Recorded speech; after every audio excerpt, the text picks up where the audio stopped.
ಮೊದಲಿಗೆ ನಾನಿಲ್ಲಿ 2 ಗ್ಲಾಸಷ್ಟು ರೈಸನ್ನು ಒಂದ್ಸಲ ಚೆನ್ನಾಗಿ ತೊಳೆದು ನೀರಲ್ಲಿ ನೆನೆಸಿಟ್ಕೊಂಡಿದ್ದೀನಿ. ನಂತರ ನಾನಿಲ್ಲಿ ಮಸಾಲೆ ರುಬ್ಬೋದಕ್ಕೋಸ್ಕರ 5ರಿಂದ 6 ಲವಂಗ, ಸ್ವಲ್ಪ ಸೋಂಪು, ಅರ್ಧ ಸ್ಟಾರು, 1 ಮರಾಠ ಮೊಗ್ಗು, 2 ಚಕ್ಕೆ ಪೀಸು, 2 ಏಲಕ್ಕಿನ ತೊಗೊಂಡಿದ್ದೀನಿ. ಈಗ ಸ್ಟವ್ ಹಚ್ಕೊಂಡು ಒಂದು ಕಡಾಯಿನ ಇಟ್ಕೊಂಡಿದ್ದೀನಿ. ಅದಕ್ಕೀಗ ನಾನು ತೊಗೊಂಡಿರೋಂಥ ಈ ಪದಾರ್ಥಗಳನ್ನ ಸೇರಿಸ್ಕೊತಾ ಇದ್ದೀನಿ. ಹಾಗೆ 2 ಟೇಬಲ್ ಸ್ಪೂನಷ್ಟು ಧನಿಯಾ ಕಾಳುಗಳನ್ನ ಸೇರಿಸ್ಕೊತಿದ್ದೀನಿ. ಈಗ ಇಷ್ಟನ್ನು ಸೇರಿಸಿದ ನಂತರ ಒಂದು 30 ಸೆಕೆಂಡ್ ಹಾಗೆ ಇದನ್ನು ಚೆನ್ನಾಗಿ ಬಾಡಿಸ್ಕೊಳ್ಳೋಣ. ಈಗ ಇಷ್ಟನ್ನು ಚೆನ್ನಾಗಿ ಹುರ್ಕೊಂಡಿದ್ದಾಗಿದೆ. ಈಗ ಇದಕ್ಕೆ 2 ಟೇಬಲ್ ಸ್ಪೂನಷ್ಟು ಎಣ್ಣೆನ ಹಾಕೋತಾ ಇದ್ದೀನಿ. ನಂತರ ನಾನಿಲ್ಲಿ 2 ಗಡ್ಡೆ ಬೆಳ್ಳುಳ್ಳಿನ ಸಿಪ್ಪೆ ಸಮೇತನ ಹಾಕೋತಾ ಇದ್ದೀನಿ. ಹಾಗೆ 2 ಇಂಚಷ್ಟು ಶುಂಠಿನ ಸಣ್ಣದಾಗಿ ಕಟ್ ಮಾಡಿಕೊಂಡು ಸೇರಿಸ್ಕೊತಾ ಇದ್ದೀನಿ.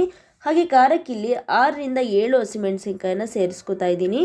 1 ಮೀಡಿಯಂ ಸೈಜ್ ಈರುಳ್ಳಿನ ಕಟ್ ಮಾಡಿಕೊಂಡು ಹಾಕೋತಾ ಇದ್ದೀನಿ. ಈಗ ಇಷ್ಟನ್ನು ಒಂದು 2 ನಿಮಿಷ ಇದನ್ನು ಚೆನ್ನಾಗಿ ಬಾಡಿಸ್ಕೋಬೇಕಾಗತ್ತೆ.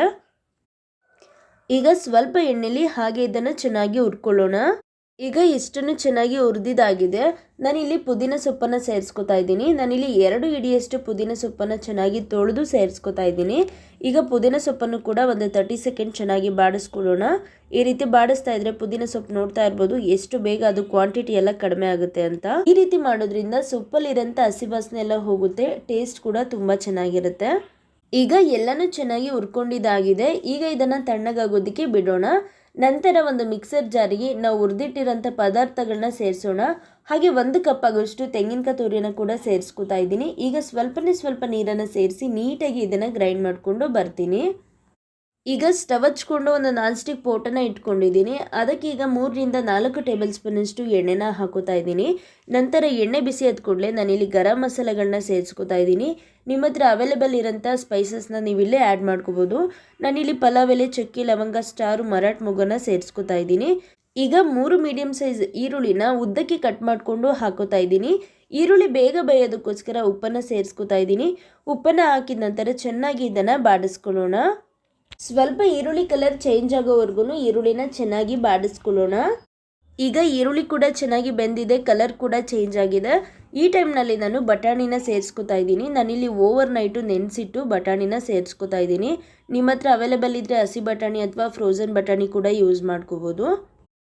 ಈಗ ಬಟಾಣಿನ ಒಂದು 30 ಸೆಕೆಂಡ್ ಎಣ್ಣೆಯಲ್ಲಿ ಬಾಡಿಸ್ಕೊಳ್ಳೋಣ.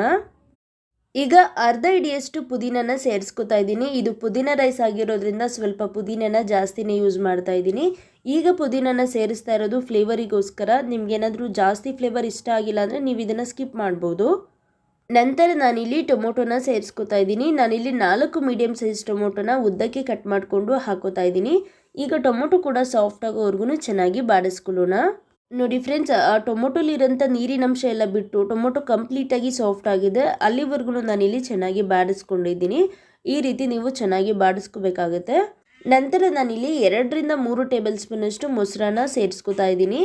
ಈ ರೀತಿ ಮೊಸರನ್ನ ಯೂಸ್ ಮಾಡೋದ್ರಿಂದ ರೈಸ್ ಸಾಫ್ಟಾಗಿ ಬರುತ್ತೆ, ಟೇಸ್ಟಿಯಾಗಿರುತ್ತೆ. ನಂತರ ನಾನೀಗ ಗ್ರೈಂಡ್ ಮಾಡ್ಕೊಂಡಿರೋಂಥ ಮಸಾಲನ ಸೇರಿಸ್ಕೊತಾ ಇದ್ದೀನಿ. ಈ ಮಸಾಲನ ಬಾಡಿಸೋಂಥ ಅವಶ್ಯಕತೆ ಏನಿಲ್ಲ, ಯಾಕಂದರೆ ನಾವು ಆಲ್ರೆಡಿ ಎಲ್ಲ ಪದಾರ್ಥಗಳನ್ನ ಹುರಿದು ಚೆನ್ನಾಗಿ ಗ್ರೈಂಡ್ ಮಾಡ್ಕೊಂಡಿರೋದ್ರಿಂದ ಇದರಲ್ಲಿ ಯಾವುದೇ ಹಸಿ ವಾಸನೆ ಇರೋದಿಲ್ಲ. ಒಂದ್ಸಲ ಇದನ್ನು ಚೆನ್ನಾಗಿ ಮಿಕ್ಸ್ ಮಾಡ್ಕೊಳ್ಳೋಣ. ನಂತರ ನಾನಿಲ್ಲಿ 2 ಗ್ಲಾಸಷ್ಟು ರೈಸಿಗೆ 4 ಗ್ಲಾಸಷ್ಟು ನೀರನ್ನು ಪಕ್ಕದಲ್ಲೇ ಕಾಯೋದಕ್ಕಿಟ್ಟಿದೆ. ಈಗ ಕಾದಿರೋಂಥ ನೀರನ್ನು ಕೂಡ ಸೇರಿಸ್ಕೊತಾ ಇದ್ದೀನಿ. ಸೇರಿಸಿದ ನಂತರ ಈ ನೀರನ್ನು ಚೆನ್ನಾಗಿ ಕುದಿಯೋದಕ್ಕೆ ಬಿಡೋಣ. ಈಗ ನೀರು ಕೂಡ ಚೆನ್ನಾಗಿ ಕಾದು ಕುದೀತಾ ಇದೆ. ಈ ಟೈಮ್ನಲ್ಲಿ ನಾನು ಆವಾಗಲೇ ನೆನೆಸಿಟ್ಟಿರೋಂಥ ರೈಸನ್ನು ಸೇರಿಸ್ಕೊತಾ ಇದ್ದೀನಿ. ಸೇರಿಸ್ಕೊಂಡು ಒಂದ್ಸಲ ಚೆನ್ನಾಗಿ ಇದನ್ನು ಮಿಕ್ಸ್ ಮಾಡ್ಕೋತೀನಿ. ಈ ಟೈಮ್ನಲ್ಲಿ ಉಪ್ಪೇನಾದರೂ ಕಡಿಮೆ ಇದ್ದರೆ ನೀವು ಸೇರಿಸ್ಕೋಬೋದು. ನನಗಿಲ್ಲಿ ಎಲ್ಲ ಕರೆಕ್ಟಾಗಿದೆ, ಹಾಗಾಗಿ ನಾನೇನು ಆ್ಯಡ್ ಮಾಡ್ಕೋತಾ ಇಲ್ಲ. ಈಗ ಒಂದ್ಸಲ ಚೆನ್ನಾಗಿ ಮಿಕ್ಸ್ ಮಾಡಿಕೊಂಡು ಒಂದು ಲಿಡ್ನ ಕ್ಲೋಸ್ ಮಾಡಿ 5 ನಿಮಿಷ ಇದನ್ನು ಐ ಫ್ಲೇಮ್ನಲ್ಲೇ ಕುದಿಯೋದಕ್ಕೆ ಬಿಡ್ತೀನಿ. ನೋಡಿ ಫ್ರೆಂಡ್ಸ್, ಈಗ 5 ನಿಮಿಷ ಆಗಿದೆ. ಲಿಡ್ ಓಪನ್ ಮಾಡಿದ್ದೀನಿ. ನೋಡ್ತಾ ಇರ್ಬೋದು ರೈಸು ಮತ್ತು ನೀರು ಎರಡೂ ಕೂಡ ಈಕ್ವಲ್ ಆಗಿದೆ. ಈಗ ಇದನ್ನು ಒಂದ್ಸಲ ಚೆನ್ನಾಗಿ ಮಿಕ್ಸ್ ಮಾಡ್ಕೊಳ್ಳೋಣ. ನಂತರ ನಾನಿಲ್ಲಿ ಅರ್ಧ ಉಳಷ್ಟು ನಿಂಬೆ ರಸನ ಸೇರಿಸ್ಕೊತಾ ಇದ್ದೀನಿ. ನಿಂಬೆ ರಸನ ಸೇರಿಸಿದ ನಂತರ ಒಂದು ಲಿಡ್ನ ಕ್ಲೋಸ್ ಮಾಡಿ 10 ನಿಮಿಷ ಇದನ್ನು ಲೋ ಫ್ಲೇಮ್ನಲ್ಲೇ ಬೇಯೋದಕ್ಕೆ ಬಿಡ್ತೀನಿ. ಈಗ 10 ನಿಮಿಷ ಆಗಿದೆ. ಲಿಡ್ ಓಪನ್ ಮಾಡ್ತಾ ಇದ್ದೀನಿ. ಪುದೀನ ರೈಸು ರೆಡಿ ಆಗಿದೆ. ಈಗ ಇದನ್ನು ಒಂದ್ಸಲ ಚೆನ್ನಾಗಿ ಸಾಫ್ಟಾಗಿ ಮಿಕ್ಸ್ ಮಾಡ್ಕೊಳ್ಳೋಣ. ನಂತರ ಇದನ್ನು ಒಂದು ಸರ್ವಿಂಗ್ ಪ್ಲೇಟಿಗೆ ಸರ್ವ್ ಮಾಡ್ತಾ ಇದ್ದೀನಿ. ಮೊಸರು ಬಜ್ಜಿ ಜೊತೆ ಟೇಸ್ಟ್ ಮಾಡ್ತಾ ಇದ್ದೀನಿ. ನೋಡಿದ್ರಲ್ಲ ಫ್ರೆಂಡ್ಸ್, ಈ ಒಂದು ವಿಡಿಯೋದಲ್ಲಿ ಎಷ್ಟು ಈಸಿಯಾಗಿ, ಟೇಸ್ಟಿಯಾಗಿ, ಸಿಂಪಲ್ಲಾಗಿ, ರುಚಿಕರವಾಗಿ ಮನೆಯಲ್ಲೇ ಪುದೀನ ರೈಸ್ನ ಹೇಗೆ ಮಾಡೋದು ಅಂತ. ಈ ವಿಡಿಯೋ ನಿಮ್ಮೆಲ್ರಿಗೂ ಇಷ್ಟ ಆಗಿದೆ ಅಂತ ನಾನು ಭಾವಿಸ್ತೀನಿ. ವಿಡಿಯೋ ಇಷ್ಟ ಆಗಿದ್ರೆ ಲೈಕ್ ಮಾಡಿ, ತೇಜು ಚಾನಲ್ನ ಸಬ್ಸ್ಕ್ರೈಬ್ ಮಾಡಿ, ನಿಮ್ಮ ಅನಿಸಿಕೆ ಅಭಿಪ್ರಾಯಗಳನ್ನ ಕಮೆಂಟ್ ಸೆಕ್ಷನಲ್ಲಿ ಕಮೆಂಟ್ ಮಾಡಿ. ಮತ್ತೊಂದು ಹೊಸ ವಿಡಿಯೋಲಿ ಮತ್ತೊಂದು ಹೊಸ ರುಚಿ ಜೊತೆ ಸಿಗ್ತೀನಿ. Thank you friends, thank you for the watching. ವಿಡಿಯೋ ನೋಡಿದ ಎಲ್ಲರಿಗೂ ಧನ್ಯವಾದಗಳು.